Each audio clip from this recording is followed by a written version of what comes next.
I'm already 20, but I still can't forget those horrific events. 5 years ago. It happened in the 9th grade, just at the beginning of the school year. Our math teacher was talking about the upcoming summer exams, but he was abruptly interrupted by the director, who entered the office in the middle of the lesson. The class amicably stood up and greeted Viktor Evgenyevich. He smiled and allowed her to sit down. "Hello, guys. I am with a brief announcement to you. A new student has transferred to the class. His name is Misha. Hope you get along. That's it. I don't dare to distract you anymore." The director left the office and a new student took his place near the blackboard. He was quite strong-build and at least 2 meters tall. A good-natured smile flaunted on the guy's face. The look is friendly and open, and in general the newcomer was very charismatic. The girls sighed in love, and the estimating boys looked at the newcomer. After a short greeting, the teacher asked Misha to sit in an empty seat next to me. In general, I never liked to sit with someone in a pair, but for some reason, I decided to make an exception. When the guy landed on the chair, I immediately began to bombard him with various questions. It was convenient to talk at the last desk, where no one notices you. Right after the recess bell rang, my best childhood friends came up to us. We always hung out together and even wanted to go to the same college. "Hi, Mishan. Well, let's get acquainted. I'm Viska, and this is Kolya. Well, you already know Dima. You were chatting so animatedly, smiling at all 32. Vitek was the first to speak. "Oh, the local clown showed up," I said with a sarcastic roll of my eyes. And then he added, "Pay no attention to Misha. You will get used to this fool." "Yes, I have no doubt, guys," our new classmate answered. After that, the 4 of us left the office and went for a walk around the school.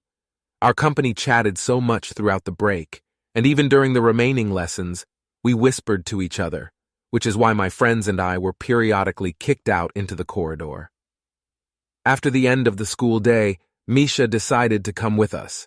We ran into the store, bought some small things, and moved to the schoolyard. Laughter in the company did not subside for a minute. At some point, the newcomer suddenly turned to us and said, "Listen, I just remembered something. My parents went on vacation for a week, and tomorrow is just Saturday. Maybe we'll arrange a bachelor party in my house. There is a bar with expensive alcohol, a bunch of snacks, and other rubbish." Misha singled out the last words with a special intonation, as if he knew how we could be hooked. I hesitated for a few seconds. The fact is that my parents are strict, and even reluctantly let go to friends for the night, but the boys were so happy at the mention of alcohol that it was a sin for me to refuse. Having determined the date and time, the guys and I went home. Of course, there was no talk of any lessons. Everyone was in anticipation of a cool party. And finally, Saturday night arrived. I quickly grabbed my pre-packaged things and ran out to the bus stop, where my friends were already waiting for me. Soon we plunged into a small pass, which was usually used by military people. We reached our destination in about 20 minutes. Having received payment, the driver dropped us off at a bus stop in the middle of some field, and then pressed on the gas, and the bus immediately disappeared from view. "Well, where next? I don't see any houses here," I said, lazily looking around the area. "Don't piss, bro. It's all taken care of. Mishan sent me geolocation yesterday, so we'll be there soon." Vitya took on the role of guide, and having opened the map on the phone, he led our group along the route known only to him. We walked carefully, one after another. It felt like at least an hour had passed. When Misha's house finally appeared behind another glimmer, to say that we were shocked at the sight of this building is an understatement. A huge 3-story mansion towered behind a blackened and slightly rusty fence. In general, the house looked unkempt. The paint was peeling off the walls, the window frames were dried out from time to time, and the yard turned from a beautiful flower garden into an unmowed meadow. Apparently, a family of aristocrats never lived here, who had their own servants and much more. When the guys and I went through the open gate and approached the porch, we saw a decrepit wooden door. There was a feeling that this was not the house that Misha told us about. Although the address was on a sign nailed to the fence, this disproved my doubts. And that only made her feel more anxious. Vitya was the first to break the silence. "And how is this to be understood? Will he play us? Or does he really live in such a hole? Listen, why blame the kid for the fact that his parents do not have much money? Rejoice that you were invited at all. Kolyan stood up for our new classmate.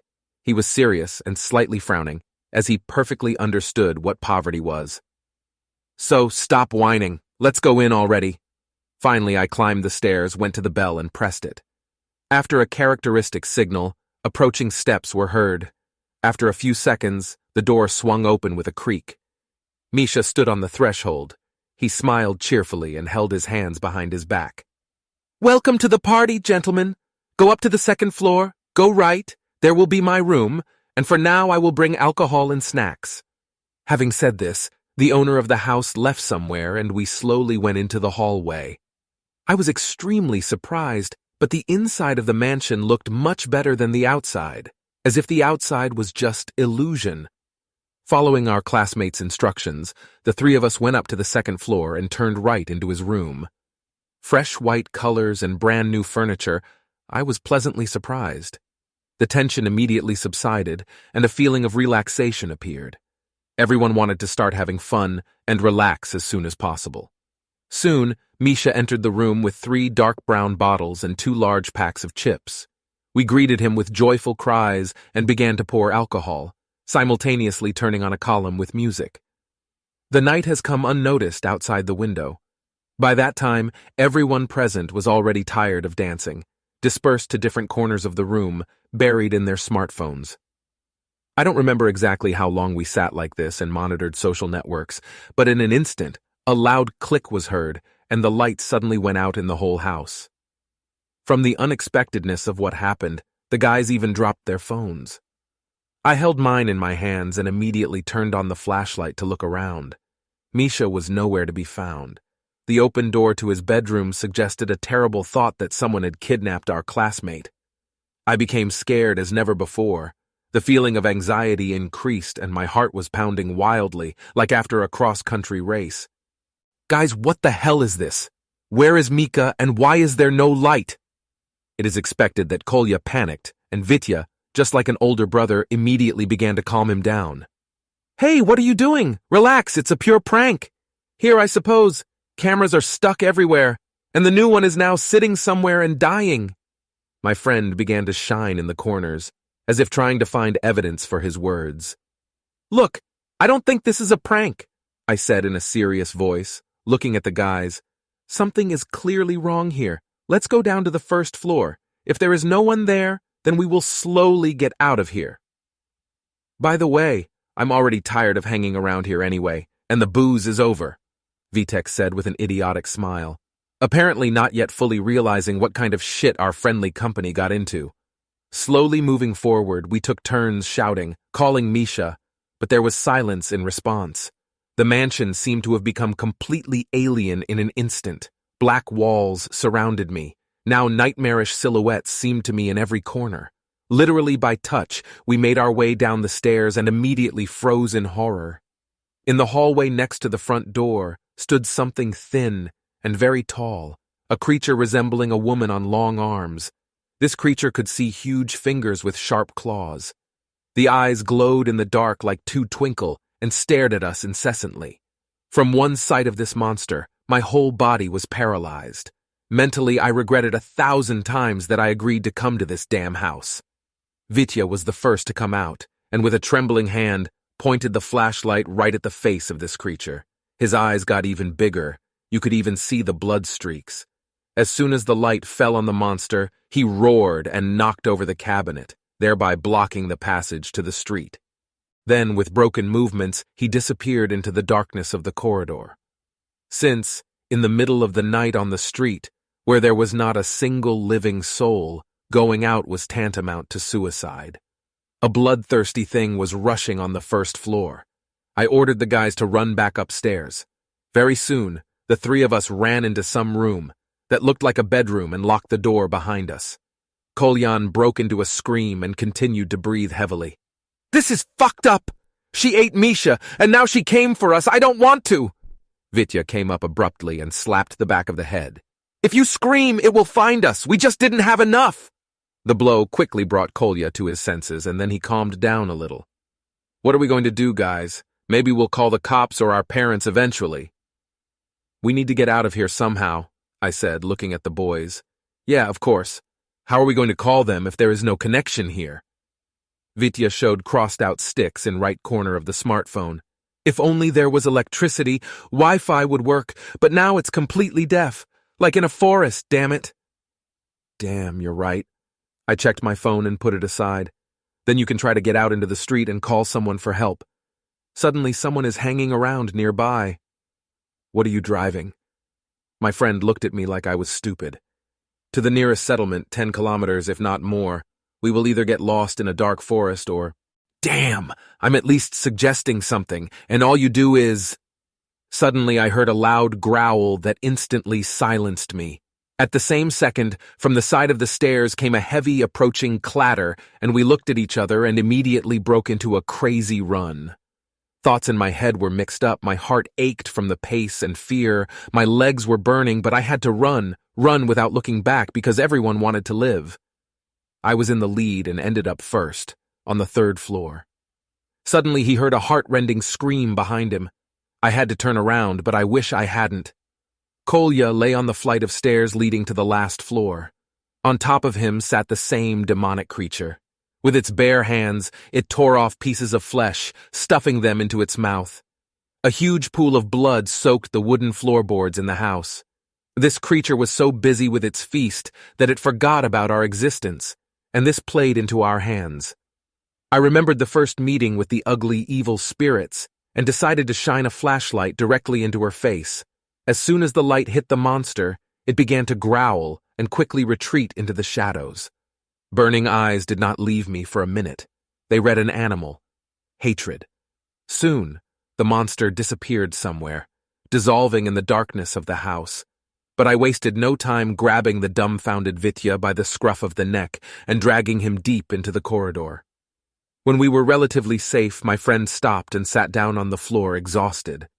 It was evident from his face that he was wildly scared and on the verge of a nervous breakdown. Dim. I don't know what to do. We need to get the hell out of here. Looking at me. I don't want to die, honestly, I don't. And Kolya, what will we tell his parents? The boy covered his face with his hands and began to cry again, knowing that our task is to ignore the pessimistic attitude. It seems that this creature is afraid of the light. When I pointed a lantern at it, it immediately screamed and began to quickly retreat into darkness. We urgently need to find a shield and turn on the light in the house. Then we can hold on until the morning. Where do you think he is? Vitya asked briskly. I think that in the basement, at least so was in one computer game, I said sarcastically. Then he helped his friend up and together we went back into the corridor. Literally on tiptoe, we managed to get to the 1st floor, into the hallway where until now there was a wardrobe blocking the front door. Seen on the floor? In an instant, Vitya poked me in the ribs and pointed to an open opening to the left of the stairs. I stepped closer and dedicated the lantern. Our eyes saw steps leading down into the darkness. There was nothing to do, so we had to go down. The basement is in complete darkness. It was terribly damp and stank of mold. When I lit up the room, I almost yelled in surprise. In the light of the lantern, Misha suddenly appeared alive and completely unharmed. What kind of fool are you that you've been hiding here all this time? Have we been looking for you everywhere? Tin! Vitya shouted, coming up close to the lost classmate. Why are you yelling at me? I was with you in the room, and then everything. The darkness woke up already here. I don't remember a damn thing more, Mishka answered, frowning his brows. Yeah, are you saying you didn't hear anything? A few minutes while he was torn apart by some monster? I narrowed my eyes and began to closely follow the movements of the newcomer. His slightly nervous twitching of his shoulders pushed me. Okay, we'll figure it out later. Get out of the way and I'll turn on the electricity. As soon as I got closer to the shield, Misha suddenly blocked the switch with himself and said completely unemotionally, "It doesn't work. I already checked." After his words, goosebumps ran through my body. A terrible guess came into my head, but I didn't dare to voice it out loud yet. If you're telling the truth and the monster really exists, then we need to hide somewhere safe. There was no surprise in Misha's voice, The face didn't even change at the mention of the devilish creature that could easily tear any of us apart. You know what I noticed? You don't have fear in your eyes. You are obviously hiding something. Well, what exactly? I asked, looking at my classmate. He involuntarily twitched. So in complete silence, we stood for a few seconds until my interlocutor pulled a fake smile on his face and spoke. Guys, to be honest, it seems to me that you just drank a little. It happens. Then I no longer listened to his nonsense because at that moment my attention was suddenly attracted by a strange, clattering sound coming from the first floor. The source of the noise was rapidly approaching, from what my eyes were instantly filled with wild horror. Vitya rather run to the shield. I didn't have time to finish when I heard a terrible roar, and then he felt a strong blow to the back of the head and fell on the ground. It's good that at least he didn't lose consciousness, otherwise I'm afraid to even imagine what happened to me then. Pretending to be passed out, I began to observe a terrible picture through slightly open eyes. My second best friend was being eaten alive by an infernal creature making contented noises. The intestines and many other organs scattered in different directions. The monster swallowed one arm whole. I tried my best to control myself and lay still. Waiting for the right moment, it was necessary to survive. Suddenly, Misha's confident steps towards the monster were heard to my right.